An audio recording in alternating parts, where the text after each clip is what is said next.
Pada masa pemerintahan Inggris di bawah Raffles, keadaan Maluku relatif lebih tenang karena Inggris bersedia membayar hasil bumi rakyat Maluku.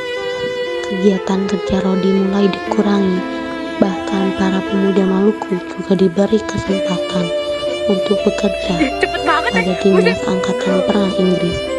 Namun, pada tahun 1816, Belanda kembali berkuasa di Maluku dan keadaan kembali berubah. Kegiatan monopoli diperketat sebab penyerahan masih harus dikenai kewajiban kerja paksa penyerahan rempah-rempah. Suatu ketika Belanda memesan rempah-rempah kepada petani. Mana pesanan rempah-rempah saya? Apakah sudah siap? Oh, sudah siap. Mari saya antar ke Bu Nanda. Oh, bagus.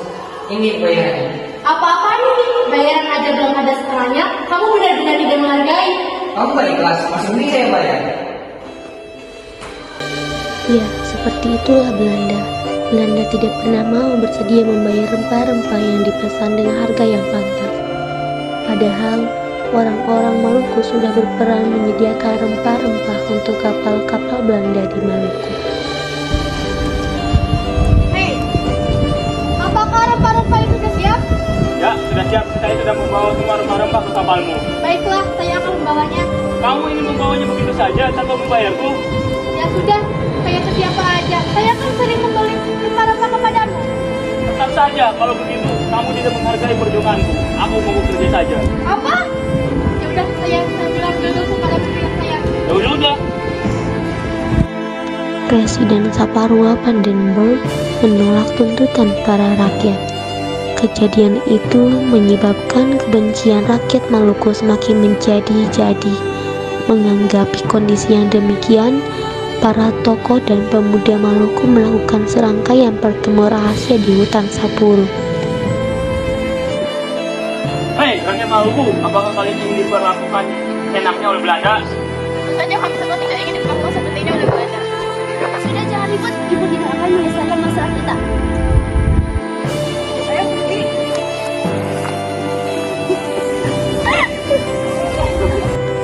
Akhirnya, untuk menghadapi masalah yang sedang terjadi, mereka semua mengadakan rapat rahasia. Hasilnya yang terpilih menjadi pemimpin adalah Thomas Matulesi, atau ia mendapatkan julukan Kapitan Timurah. Penyerbuan pertama terjadi pada tanggal 15 Mei 1817.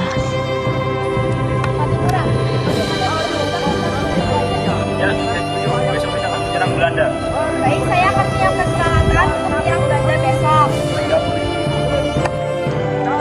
Kapitan Patimura menyerang pos Belanda. Pada penyerangan tersebut, berhasil menangkap Presiden Vandenberg dan keluarganya. Namun, presiden tersebut dibebaskan dan diperbolehkan kembali ke benteng menyerang Belanda dan menangkapnya.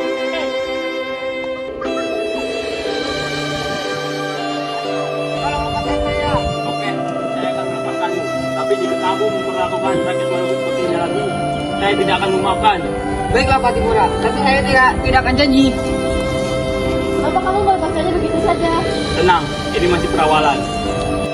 Penyerbuan kedua pada tanggal 16 Mei 1817. Pasukan Kapitan Patimura menyerang benteng Drustedi.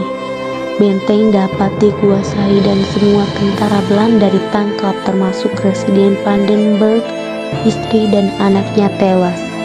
Aksi rakyat Indonesia mendatangi kediaman Vandenberg untuk membawa Vandenberg beserta keluarga. Rakyat Indonesia berhasil menangkap Vandenberg.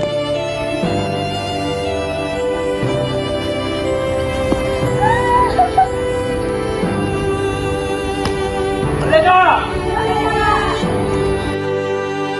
Pada tanggal 20 Mei 1817, tibalah pasukan Belanda di Sapuru yang dipimpin oleh Mayor Betjes berusaha merebut kembali benteng Drustedi.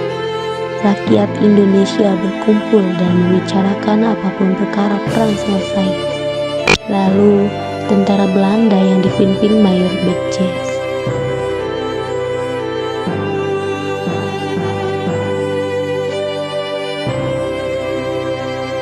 Datanglah sebuah pasukan Belanda. Belanda mengadakan perundingan dengan Pattimura. Pattimura, mari kita membuat perjanjian. Ya, baiklah.